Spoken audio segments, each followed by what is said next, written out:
Selamat sore kaum perempuan GPIB di seluruh pelosok Indonesia. Sore hari ini kita kembali berjumpa dalam Women Empowerment, dan kali ini kita akan bersama dengan Ibu Pendeta Ruth yang akan memaparkan bagaimana ketika Ibu Pendeta Ruth menerima anugerah Tuhan, seorang anak yang berkebutuhan khusus. Dalam pemaparan pada Women Empowerment yang lalu, kita sudah mendengarkan bagaimana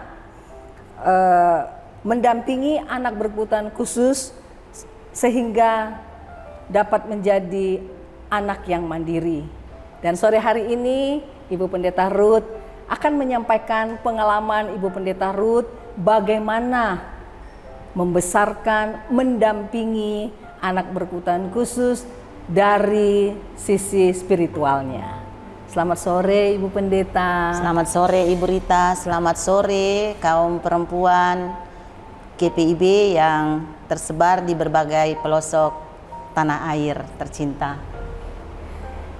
Ibu Pendeta Ruth, kami ingin berbincang tentang bagaimana pengalaman Ibu Pendeta ketika harus membesarkan anak berkebutuhan khusus dari sisi spiritualnya yang mungkin tidak mudah, dan yang akan ibu-ibu juga punya anak-anak seperti ini, dan Ibu Pendeta Ruth bisa membantu untuk bagaimana caranya. Iya, terima kasih Ibu Rita. Jadi tentu ketika seorang perempuan mengandung lalu ada sukacita ya, harapan besar bahwa akan lahir seorang anak yang ya paling tidak bagi kita dalam tanda kutip sempurna bagi kita ya. Artinya sama dengan yang lain gitu. Tetapi kemudian ketika ia lahir lalu ternyata ada yang berbeda, dan saya kira sangat manusiawi ya. Ada pertanyaan-pertanyaan dalam diri, kok bisa ya, dalam tanda kutip mungkin semacam berupaya untuk menyangkali kenyataan, karena dalam perkembangan waktu kok pertumbuhan agak berbeda begitu ya. Jadi kita masih coba untuk menyangkali, mungkin hanya karena terlambat saja gitu kan. Tetapi semakin tambah waktu, kita harus segera sadar gitu bahwa tidak bisa kita membiarkan ini. Jadi harus segera untuk menangani. Itu pengalaman kami di awal. Lalu kami explore juga kok berbeda, karena kebetulan dia punya kakak gitu, kok ada perbedaan. Kami explore, tetapi masih saja ada upaya untuk masa iya sih gitu. Setelah hasil explore kelihatannya anak ini mengalami masalah atau kendala dalam perkembangan, dan memang ada gejala yang menurut hasil eksplor kami ada gejala ini mengarah ke autism gitu ya. Lalu kami tidak boleh berlama-lama, harus segera menangani, dan kami membawa ke klinik tumbuh kembang anak. Lalu memang setelah didiagnosa oleh tim dokter, ada tim dokter, 4 orang dokter, ada psikiater, rehabilitasi medik, terus dokter anak, dan 1 dokter umum yang menangani di awal. Lalu dites, dan ternyata memang mengalami masalah tertentu ya. Cuma waktu itu dikatakan tidak terlalu yang berat gitu. Oke, puji Tuhan gitu. Tetapi harus serius gitu ya ditangani. Jadi itu dulu. Jadi catatan pertama adalah kita jangan terlalu lama untuk berupaya untuk menyangkali gitu ya, denial gitu ya, karena dalam pengalaman saya coba mengamati ada yang cukup lama untuk merasa nggak apa-apa atau hanya keterlambatan tertentu. Dengan pengalaman ini maka saya berusaha untuk ini berkat Tuhan bagi kami ya, sebagai seorang pelayan yang akhirnya juga bisa mendampingi dan bisa membantu lebih cepat supaya orang tua segera menyadari dan melakukan tindakan. Kenapa? Itu sangat berkaitan ketika kita lebih cepat, maka hasilnya pasti lebih menolong di dalam pertumbuhan dia untuk mandiri, sebagaimana juga yang sudah disampaikan oleh Ibu Melani pada waktu yang lalu. Dan tentu termasuk juga dalam perjalanan kehidupan berimannya, kan tidak bisa terpisahkan secara holistik kan kemandirian itu ya, baik secara jasmani dan rohani gitu kan. Semakin cepat kita meninggalkan upaya untuk menyangkali itu, semakin cepat kita bisa menolong anak itu bertumbuh mandiri dalam keutuhan ya, baik secara jasmani dan juga rohani. Itu yang bisa saya sampaikan di awal, Ibu Rita. Lalu saya juga merenungkan bahwa, dan saya kira juga para kaum perempuan GPIB jika melihat atau juga memiliki pengalaman langsung, maka mari coba kita renungkan supaya kita cepat melakukan tindakan untuk meninggalkan terlalu lama sikap penyangkalan itu. Seperti apa yang dikatakan dalam kitab Mazmur 127 ya, itu saya langsung merinding juga Bu Rita. Ketika saya membaca Mazmur 127 ya, dia bilang begini, Mazmur 127 itu bilang ayatnya yang ke-3 ya sampai ke-5.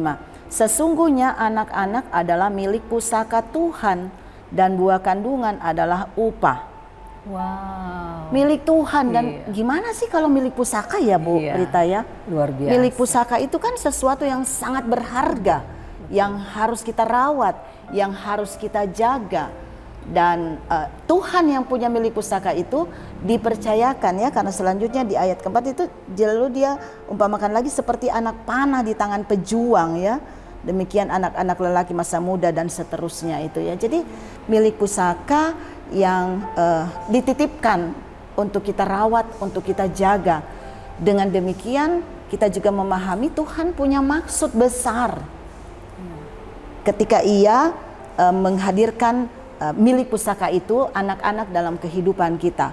Dia tidak bicara anak itu mengalami masalah dalam pertumbuhannya, tapi dia bicara secara umum bahwa anak-anak yang Tuhan hadirkan semuanya milik pusaka Tuhan, termasuk anak-anak berkebutuhan khusus. Itu milik pusaka Tuhan. Kan saya katakan, saya merinding, aduh Tuhan ampuni saya harus segera, tidak boleh tertinggal larut di dalam pertanyaan-pertanyaan, kenapa harus begini, kenapa harus terjadi. Saya harus segera bergerak, kami harus segera bergerak bersama, tentu saja ya, harus kompak seperti kata Ibu Lani. Itu memang benar sekali, harus ada kekompakan dalam keluarga ya.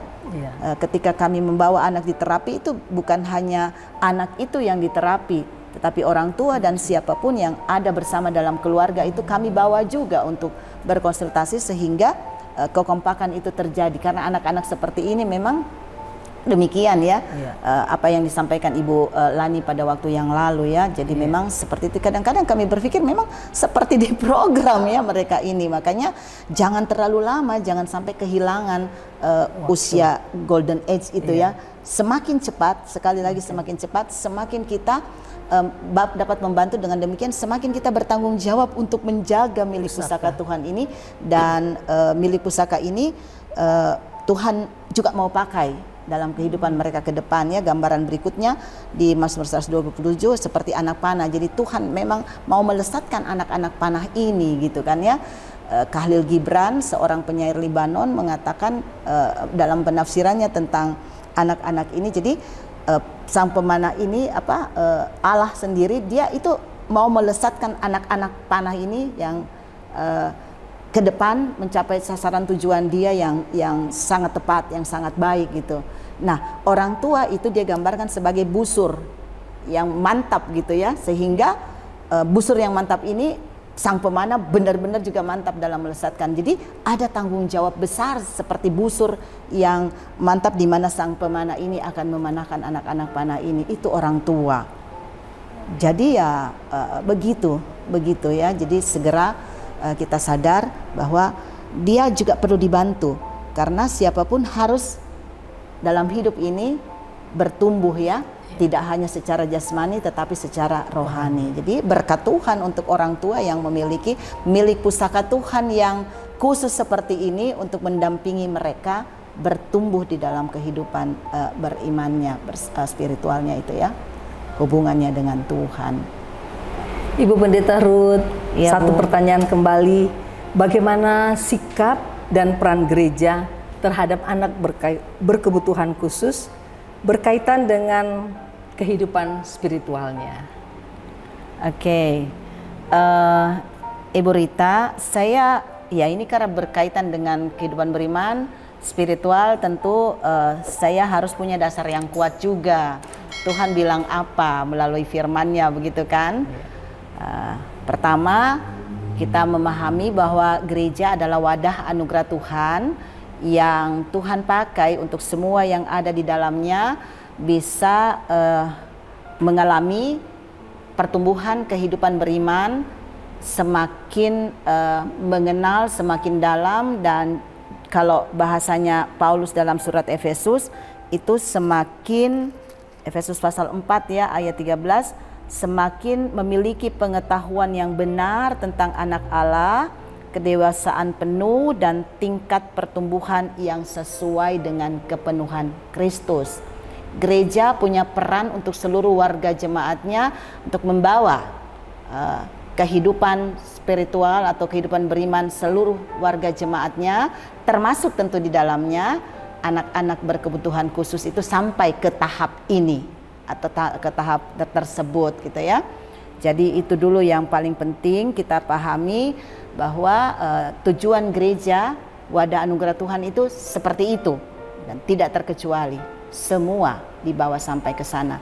Dan tentu saja kalau kita bicara anak berkebutuhan khusus, tentu ya ada cara-cara yang khusus juga untuk mendampingi mereka supaya sampai kepada tujuan tadi. Jadi yang paling penting tujuannya dulu, lalu yang harus kita lihat bagaimana proses untuk bisa tujuan itu tercapai kan.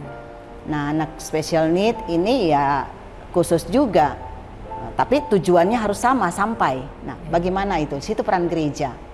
Tentu boleh saya bilang harus ada kolaborasi ya antara orang tua dan gereja.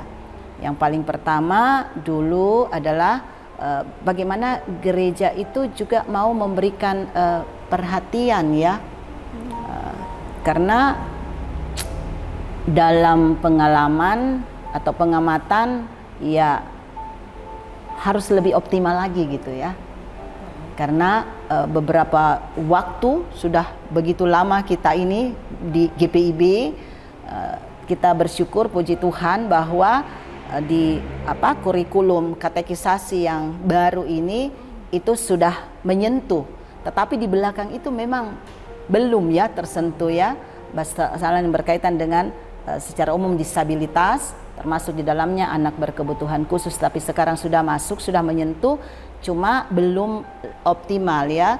Kami sudah melakukan sudah ada pembinaannya untuk pengajar katekisasi yang lalu. Saya memang sempat bertanya, oke, puji Tuhan bahwa sudah ada, tetapi bagaimana itu lebih optimal dalam arti seperti apa ya, walaupun dia sudah dimuat di situ menyentuh perhatian kepada kaum disabilitas juga termasuk anak ABK pasti di dalamnya, tapi seperti apa itu dilakukan itu belum terlalu kelihatan gitu ya. Misalnya metodenya kayak apa itu kan harus diperlengkapi. Misalnya para pengajar katekisasinya diperlengkapi secara khusus, dan juga bahkan dari bawah ya, mulai dari kelas pelkat PA gitu ya. Memang itu perlu sekali menjadi perhatian gereja, karena tadi itu ya, ini loh tujuan gereja sampai ke sana loh, membina sampai sampai pada tingkat pengetahuan yang benar tentang anak Allah, kedewasaan penuh, pertumbuhan yang sesuai dengan kepenuhan Kristus. Mereka kan termasuk, jadi tidak bisa diabaikan toh, tidak bisa diabaikan. Jadi itu yang menurut saya perlu dilihat lebih jauh. Bersyukur Dewan melalui Dewan Pelkat PKP dengan acara seperti ini paling tidak membuka wawasan kan. Iya. Membuka wawasan lebih jauh bagaimana sikap itu harus lebih tertuju ke situ lagi, karena mereka juga harus dibantu, didampingi, lalu apa yang harus dilakukan gitu kan. Nah, tentu ini harus dipersiapkan dengan baik juga gitu Bu, karena perlu ada semacam workshop, ya benar-benar dipersiapkan. Kalau tidak, kita tidak bisa dengan baik mendampingi. Kasihan anak-anak special need ini, ya namanya juga khusus ya, namanya juga khusus. Maka kalau tidak hati-hati mereka nggak mau lagi gitu kan. Saya kasih contoh ya, waktu anak saya masih kecil di IMPA, dia punya satu guru kakak layan favorit, dan dia bisa tidak mau masuk, dia keluar dan minta pulang kalau kakak layannya itu tidak ada. Berarti kakak layan ini memang benar-benar bisa merangkul ya. Kenapa dia bisa lakukan itu? Ternyata kakak layan itu juga punya adik yang special need. Jadi dengan pengalaman, tapi kan tentu harus diperlengkapi yang lain. Nah, anak-anak seperti itu ya memang Tuhan kasih mereka kelebihan-kelebihan juga ya, kepekaan yang kuat sekali. Betul. Gitu ya, yang tinggi sekali, sehingga anak-anak seperti itu kadang dia bisa merasa loh, orang ini serius nggak sih, benar-benar nggak sih gitu. Itu ya, kalau dia sudah tersentuh biasanya dia akan sangat terbantu, termasuk dalam membantu pertumbuhan spiritualnya tentu saja kalau melalui kakak layan gitu ya. Jadi sekali lagi maksud saya perlu ada program-program yang lebih khusus dilakukan oleh gereja dalam rangka mendampingi anak-anak special need ini bertumbuh dalam kehidupan mereka beriman mereka, mulai dari PA, kelas katekisasi, dan juga sampai seterusnya. Kalau mereka udah lebih kuat dari awal, mereka akan lebih percaya diri. Kalau tidak didampingi dengan sungguh, mereka nggak mau, banyak yang tidak mau lagi, orang tuanya bilang nggak mau lagi. Kenapa? Karena kan kalau tidak diperlengkapi juga kakak layannya, guru atau guru katekisasinya tidak bisa memberikan sesuatu yang dapat mereka terima dengan keadaan mereka, nggak masuk. Lalu yang kedua, bukan hanya kakak layan dan guru katekisasi dipersiapkan, tetapi juga termasuk anak layan yang lain dan juga peserta katekisasi yang lain misalnya. Harus bisa mereka dibawa untuk memahami bahwa mereka punya teman seperti ini, entah dengan cara tentunya dengan cara tertentu, sehingga mereka pun bisa menerima. Karena anak-anak seperti ini kalau tidak merasa welcome, mereka merasa dibully. Dan kalau sudah perasaan seperti itu sulit ya.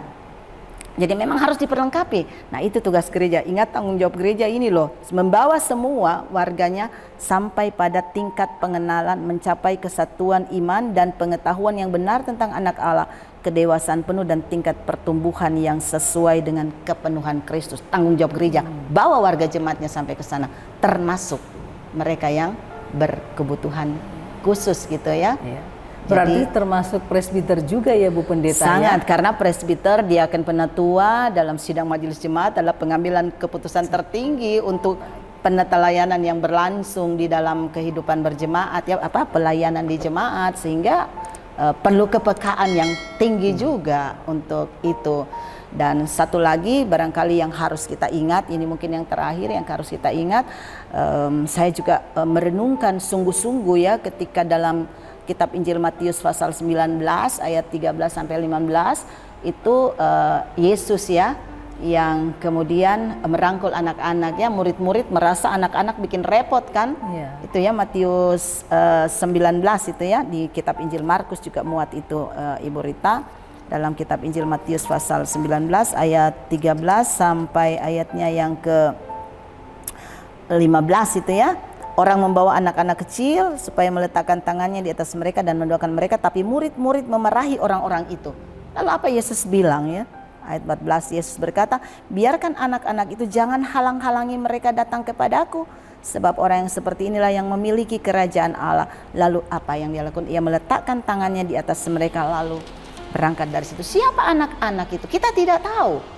Yang penting anak-anak yang tidak terlalu dianggap, dan kita tidak tahu apakah di antara mereka ada anak-anak yang spesial atau tidak. Yesus juga nggak bilang seperti itu, tapi yang Yesus bilang siapapun anak-anak berhak untuk mengalami berkat Tuhan, berhak untuk juga dirangkul oleh Yesus. Bahkan dia bilang dalam gambaran itu anak-anak seperti ini yang memiliki kerajaan surga. Lalu dia bilang, ingat, jangan halang-halangi mereka. Menghalang-halangi mereka menurut perenungan saya yang lebih jauh adalah ketika kita tidak memiliki sikap yang berupaya untuk lebih peka menolong mereka dalam pertumbuhan kehidupan beriman mereka, dalam pengenalan mereka akan Yesus Kristus yang penuh berkat dan mau merangkul mereka.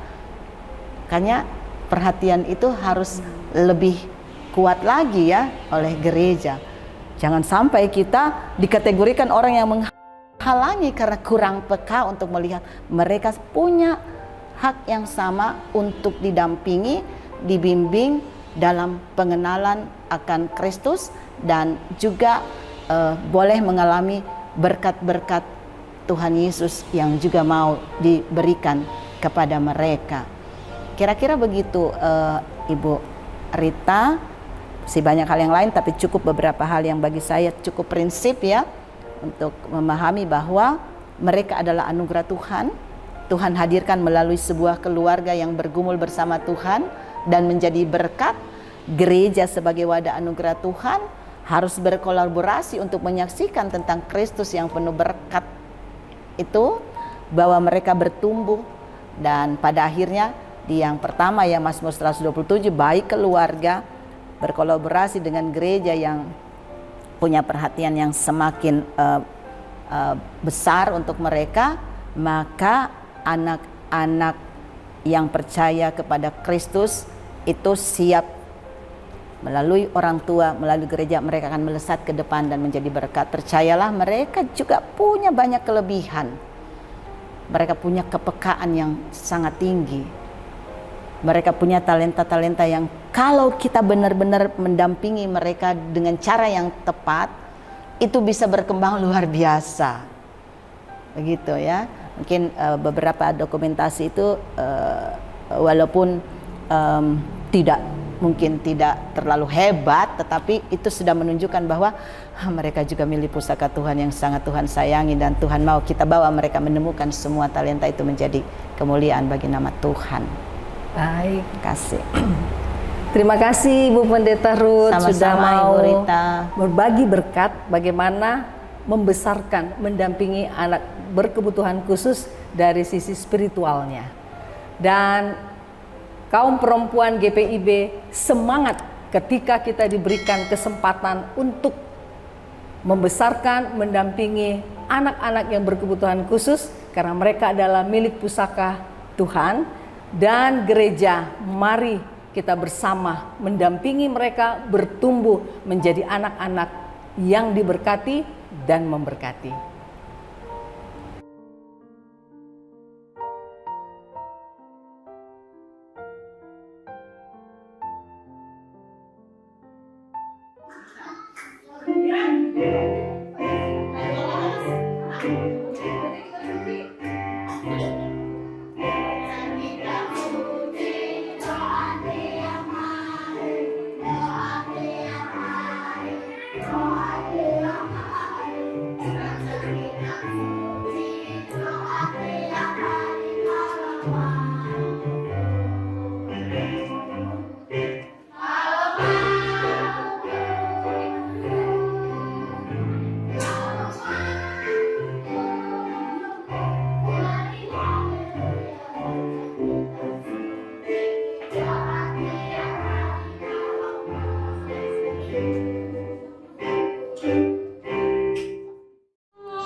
Will years long over years taken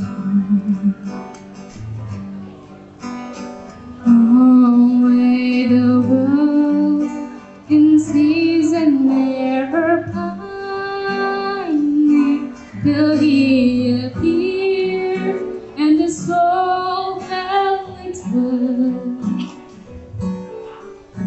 A thrill of hope, the way